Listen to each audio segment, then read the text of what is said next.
Hello, and welcome to another B&T unboxing video. Today we're taking a look at Jurassic Park for Super Nintendo. This game was purchased for just under $20, including shipping, so let's take a look and see what we got for that price. First, you can see the front has a little bit of wear on it, little creases here, and a little wear on the bottom, but overall it's in good shape. It's not faded in any way. The side view, back, and top. Again, a little bit of creasing up here. Then the other side. Now if we look at the back, we can see that this game has a couple of screenshots, one of which is this bottom picture right here, which says this does not have any polygons or two-dimensional sprites. Ocean's exclusive real 3D graphics. Later on during gameplay, we'll go over what those real 3D graphics look like. But for now, let's open it up and see what was included with this game. So first we have the box, the registration card. We then have the consumer information booklet.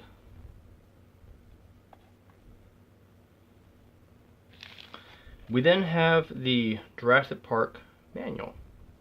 Now this is a black and white version. They also came in color.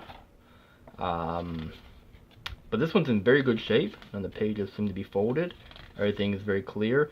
The only thing that's kind of weird is the subheading for each section is a slightly darker gray than the background. So there's a few, like under the weapons, for the missile weapon, you can kind of make out the M. That's about it. The rest of it, it's the same scale as the background. I'm assuming the colored one might have been a little easier to read. This one also features the option to use the Nintendo mouse. I believe it's only for the indoor parts of the game. There is the option for the mouse, which is kind of neat. And then this one last piece of paper right here seems to be notes from the previous owner as to possible locations for different IDs of the character. You're looking for different characters, their ID to access different rooms and different pins and buildings. And I think that's someone's cheat sheet. So that's kind of cool, seeing some previous owner history. We then have the cartridge, which is in the bag. I do not believe this is an OEM bag. It seems a little bit too big, but it may be. It may be an OEM bag. So here's the cartridge. Relatively good shape. The back. Does appear to be no yellowing on it. And it played the first time. Did not have to clean it or anything. Just popped it in and it was go. And then we have the cardboard tray. Now this one, the back piece did break. So the game sits down in the tray. But that's not a problem. I have plenty of extra aftermarket cardboard trays that I can fold up and replace this one. In fact, this might even be an aftermarket one for all I know.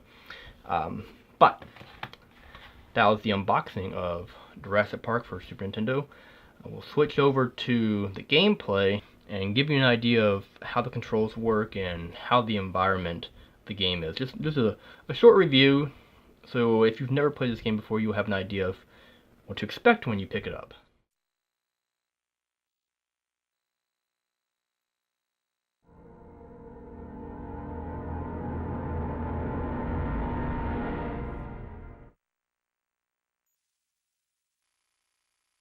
Welcome to Jurassic Park. And that is all the information that is provided to you. We all know the movie, but you're standing in the middle of the field. What are you supposed to do? As you walk around, you do get some clues as to what the plan is in this game. But something at the beginning would have been helpful before you just jump in and start shooting dinosaurs. But then again, just shooting dinosaurs is a lot of fun. Let's not take that away from the game. It's a hunting game at its most basic element. Some of the problems with the shooting and the hunting is, well, your character can't go over the slain dinosaurs. This velociraptor is just killed dead in the middle of the walkway path, and you can't go around him. You have to walk away, refresh the scene. Now, this walking issue isn't just with walking around dinosaurs. It's also the landscape. The pathways aren't all wide enough for you to walk through. They appear to be wide enough, but it almost feels that Dr. Grant either has too many pixels spatial-wise that you can't see, so you can't walk certain spaces, or the pathways appear to be X number of pixels wide, but in reality, they're not. The wall is there, which is really strange because it looks like there's stuff on the other side, like you're supposed to be able to walk there, but you can't. So it makes it a little difficult on some scenes where you're trying to walk around, trying to get places, and the walkways are just too narrow, or you kind of jig-jag through a passageway because that's the only way you can get through. It's not as smooth as it appears on screen. Okay, so here are some of those notes and messages I was telling you about earlier. When you walk up to this pole, you get one from Ian. They're not really... The messages provide some hints, but it's more of on the line of trivia than on the line of helpfulness beating this game or playing this game. And not only that, a lot of times these messages pop up and they cover up half the screen, so if you're being attacked, it's kind of hard to see. It's really hard to see. If you hit L or R, it will close the message, but it's distracting. So as you can tell, this game kind of has a top-down view, similar to Zelda, where it's not as direct headshot top-down, but, it's a main overview, and your character walks around the middle, and you kind of have this god perspective of being able to see the immediate area looking down. Well, that all changes when you walk inside. When you walk into any building in this game, you are immediately immersed into Doom. That's right. It's a complete 3D world when you walk indoors. I'm not sure if they were limited by render capabilities of the Super Nintendo or what, but it almost looks like you're wearing a visor. The screen does get a little smaller, and you have all your weapons and health meters are on the side of this helmet-looking visor thing. I'm not sure about why the video has been shrunken a little bit, but still, it's really cool to see 3D on this Jurassic Park game. It's not even this... the back of the box does show it has real 3D, but it never, to me, I never even knew it had that. It wasn't in thought. But when you compare it to, Star Fox, it's 1,000 times better. In the sense of how much they are rendering. It's not just lines, it's actual rooms and dinosaurs and walls and computers. There's no other people I've seen so far. But it is really cool how much they put in. Now, from a distance, a lot of dinosaurs are just a couple of pixels. They're not that detailed. But as you get closer, and assuming they don't attack you, and it's weird, inside the velociraptors they either stand still or they have a little path they walk back and forth, and until you get really close, they won't attack you. Which is kind of weird, because outside, if you walk past one or you are near where one is, they will attack you, whereas inside, they're almost sentries. They're just standing guard, giving you plenty of time to shoot them, or be eaten. The other dinosaurs, and I am going to butcher the name, so I won't say it, but the ones that spit the venom out, they will attack. The doors open up and... But those are the only two dinosaurs I found inside so far. And I've made it... It's not in this footage, but I made it into the raptor pen. Not raptor... the raptor pen. It's very confusing. There's the top floor where you enter. Then so that's the third floor, second floor, and then first floor. And all these floors, from the outside, looks like maybe a 20 by 20 building, 20 feet by 20 feet. But inside, it feels like, I don't know, 200 by 200, 3 stories tall. Then you go into another elevator, and you go down. I've gone down to sub Raptor Pen floor 2. Sub 2 of this building that looks like it's this dinky little thing. Anyhow, I made it to the back corner, or as far as I could, and there was 10 or I think there was 5 or 8 raptors. Took them down, and then there were 5 or 6 came up behind me. So that's as far as I made it. But all of it's in 3D with your weird visor goggles. It's very strange that this game has 2 completely different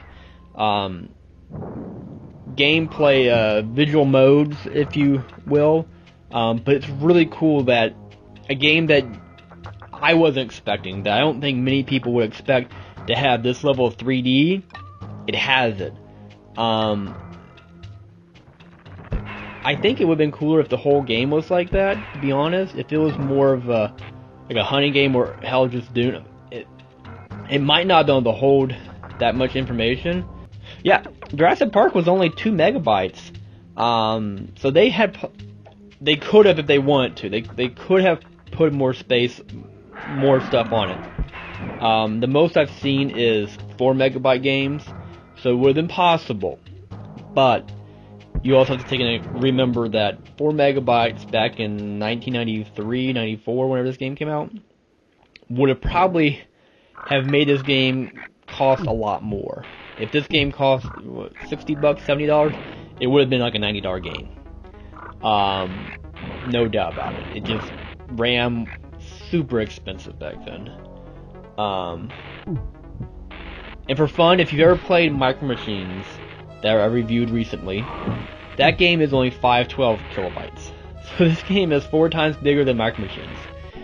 Alright, so, and when you get done with Dune and when you walk outside, you immediately go back into top-down Zelda view. It's really cool.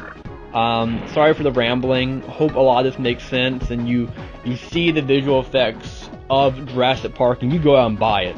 It's not a Rockstar game, and by it's not Grand Theft Auto or a Rock Space Star game. It's just a run-of-the-mill cheapo game, but it's really cool how you have this top-down Zelda view and then Doom 3D graphics, all in one package. With that said, it's not the greatest game ever. It's kind of clunky, it's hard to walk around places, it's just, your character does not smoothly move. Things jump out at you, you don't know what the hell you're doing. The only clue you have is that you're trying to find keys or ID badges to get into rooms that are locked, but you don't know why. P.S. If you've seen the movie, you're trying to get off the island. But other than that, I don't know. It's hit or miss, right? But yeah, this has been the gameplay. This is what Jurassic Park for Super Nintendo looks like. Highly recommend you go and pick it up if you haven't played it. It's a fun game. It's not, like I said, it's not top level game, but it's fun. It's definitely one of those games where you're just playing just for fun. You're not trying to get to a certain level, you're just shooting shit to shoot shit. But thank you for watching. Please give us a thumbs up if you enjoyed the video. Subscribe to our channel so you can get the latest updates on these unboxing videos. Got a few more coming out of the woodwork. Thank you and have a good night. Bye-bye.